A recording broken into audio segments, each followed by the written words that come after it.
Vladimir Putin quer entrar no mercado de videogames. É isso mesmo. Durante uma reunião econômica recente, o presidente destacou a importância da Rússia desenvolver um ecossistema próprio de jogos, incluindo até console próprio. Mas afinal, o que ele pretende com isso? É o que a gente vai discutir no Plantão do Meteoro?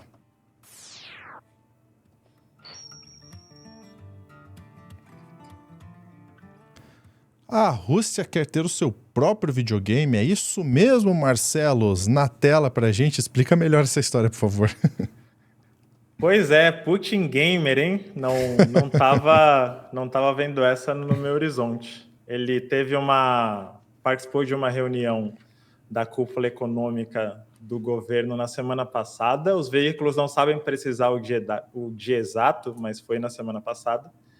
E noticiários e fontes locais reportaram isso, né? Que um dos tópicos que ele levantou, um dos pontos que ele levantou foi a importância de estabelecer um plano de ação para a Rússia ter um ecossistema próprio de videogames. O que isso quer dizer? Eles querem ter jogos próprios, obviamente, mas não só, ele quer ter um console russo. Aí, além de um serviço de disponibilização desses jogos via nuvem, um serviço on-demand próprio. Isso do console bate de frente diretamente com as três maiores fabricantes de console atualmente, né? Que são a Nintendo, a Sony do PlayStation e a Microsoft, que desenvolve o Xbox. Eu separei uma matéria do Terra, que ela dá um norte melhor nessa situação, e ali no título a gente vê, né? Vladimir Putin quer que a Rússia desenvolva seus próprios videogames. O presidente russo deseja a criação de um ecossistema independente no país. E o que eu acho legal da gente destacar nessa matéria, descendo ali pro... Depois da foto dele, tem nos parágrafos finais,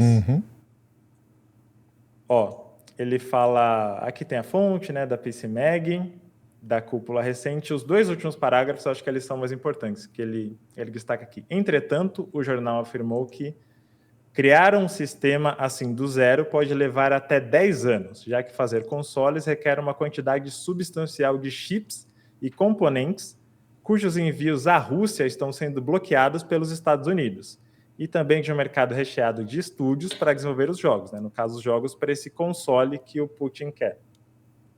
Por fim, o Comercante, que é esse jornal russo, ressalta que uma opção mais realista para a Rússia seria pedir a criação do hardware para a China num aparelho portátil similar ao Steam Deck da Valve.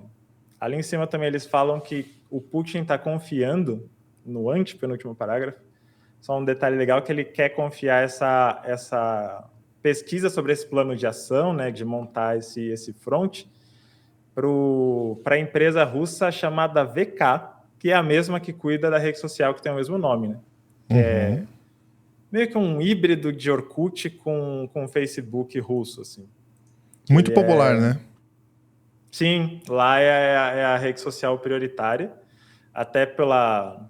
Isso antes das sanções que eles estão sofrendo, né? A Rússia vive em uma cultura bem à parte, assim, né? Com as próprias redes. O VK tem uma ligação muito forte com o Estado, de fazer diversos serviços estatais, né? O VK tem... A rede em si tem muito interesse do Putin por trás.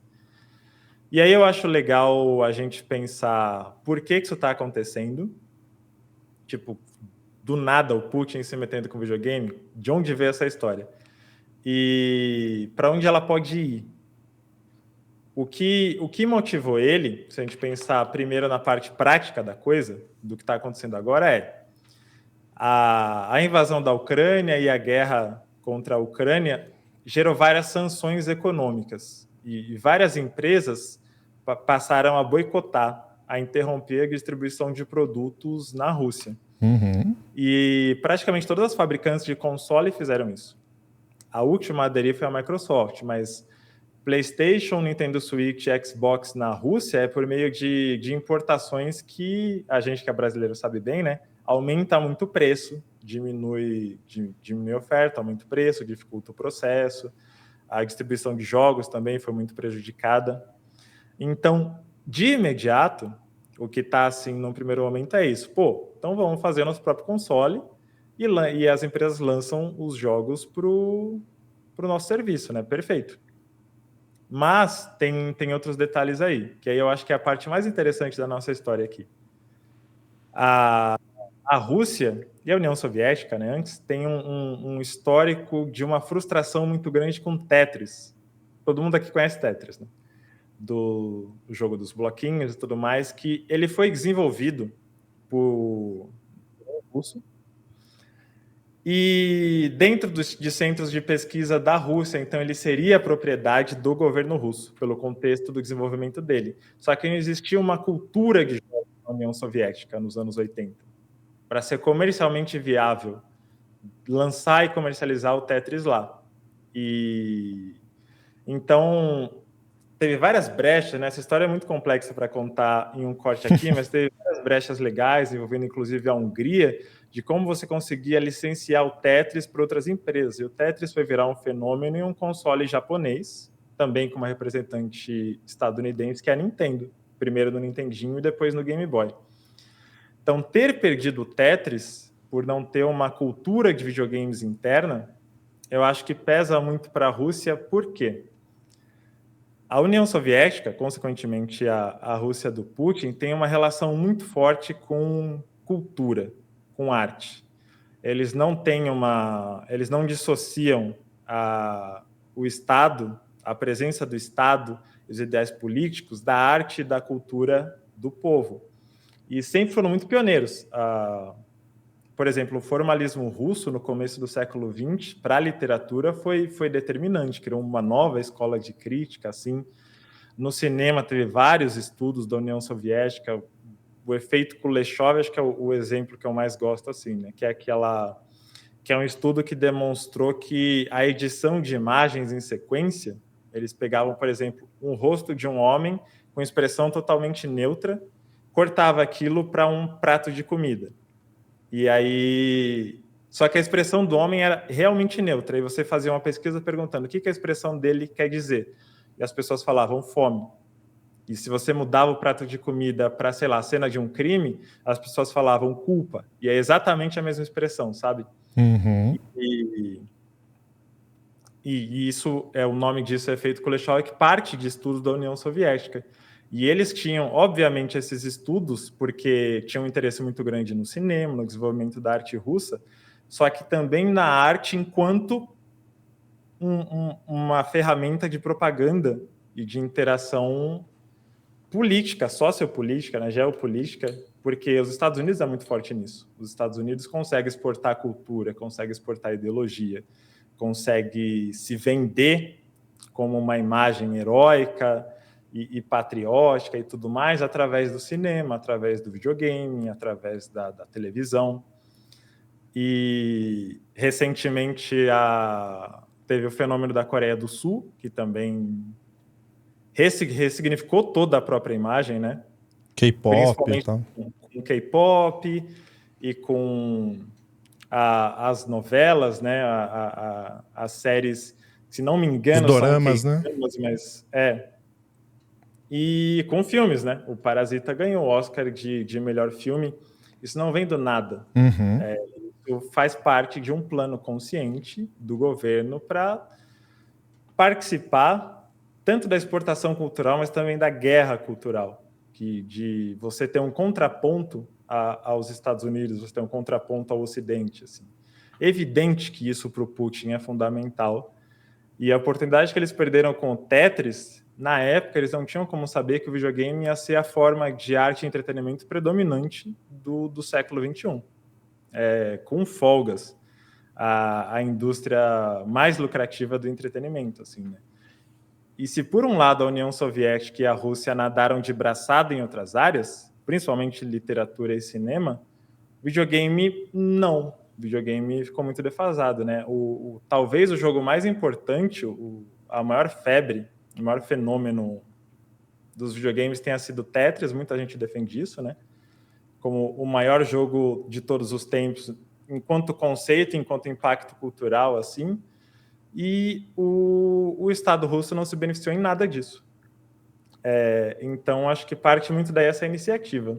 Eu fico bem curioso, porque não é fácil você desenvolver um console ponta de linha e mais difícil ainda é você emplacar esse console contra concorrentes estabelecidas mundialmente, né? O PlayStation, Nintendo, Xbox são marcas universais, assim, né? E a própria Microsoft, falando da Xbox, tem dificuldade de brigar de igual para igual com a Nintendo e a Sony nesse sentido, né? Então, tenho curiosidade de, tem como ir longe isso, tem como dar certo, mas eu tenho muita curiosidade pensando nesse pioneirismo que eu comentei, com investimento russo, o que pode surgir de ideias novas, de estudos novos, de outras possibilidades de jogo, assim, né? Eu, como estudioso e fã de videogames, tenho essa curiosidade, né? Mas eu também acho que analisar por esse lado sociopolítico é muito importante também. Perfeitamente, até porque, como você falou, né, na matéria ali que estava escrita, não basta você ter o console, tem que ter os jogos também. Ter os jogos rodando no seu console. O PlayStation 5, até hoje, ainda muita gente se pergunta se vale a pena, porque não tem tantos jogos exclusivos assim pro PlayStation 5 que façam as pessoas comprarem, como a gente viu quando saíram outras gerações de console, né? Marcelos, eu vou te convidar para participar de um Clube do Fim pra gente comentar alguns nomes de console pro Putin que as pessoas colocaram no chat, tá? Bora! Vai ser bom. Clube do Fim no ar, minha gente. Clube do Fim é o clube de membros do Meteor. Você pode se tornar membro, só escanear o QR Code que a gente vai colocar no final, mas também tem aqui nas nossas descrições, tá? Olha só, Marcelos, eu vou começar aqui lendo um pouco do que o pessoal comentou durante a nossa live, enquanto estava falando sobre. Primeiro, o EA falou que se lançar um console no estilo Lada, ele aceita. Lembra do carro Lada? Quadradinho, bom demais. Nome, o pessoal está sugerindo o nome para o console do Putin. VladStation, o que você acha? Bom, eu vi um PutStation no chat também que eu adorei. Eu fico em dúvida entre esses dois. PutStation é muito bom também, hein? Vladimir Nintendo. Acho bom também, hein? E bate com o narcisismo do Putin, né? Até aqui os nomes estão todos chamando para ele, assim, acho isso bom. Sputgame. Muito bom, do Vitor aqui. Sputgame é bom também, hein? Forte. Vocês lembram que a gente teve um console brasileiro? Zibo! Tem nada a ver com o Brasil o nome, né? Da Tectoy, né? Não, foi uma empresa própria. A Tectoy, ela distribuiu só. Aqui o Master System e o Mega Drive, né? Que distribuíam os consoles da Sega. Perfeitamente. O Zibo tinha alguns jogos muito curiosos. Mas é isso, minha gente. O nosso chat ele é muito criativo. Ele continua mandando aqui. Perestration, Ladrive. O nosso chat é muito bom, galera. Esse foi o Clube do Fim. Marcelos, obrigado pela sua participação, viu? Então aqui, a qualquer momento, o mundo dos games vai nos surpreender. Eu vou estar aqui trazendo tudo para vocês. E para você que quer participar do Clube do Fim, olha aí na tela aqui o QR Code, é só pegar o celular, dar aquela escaneada e você participa do nosso Clube do Fim. Um grande abraço, até a próxima.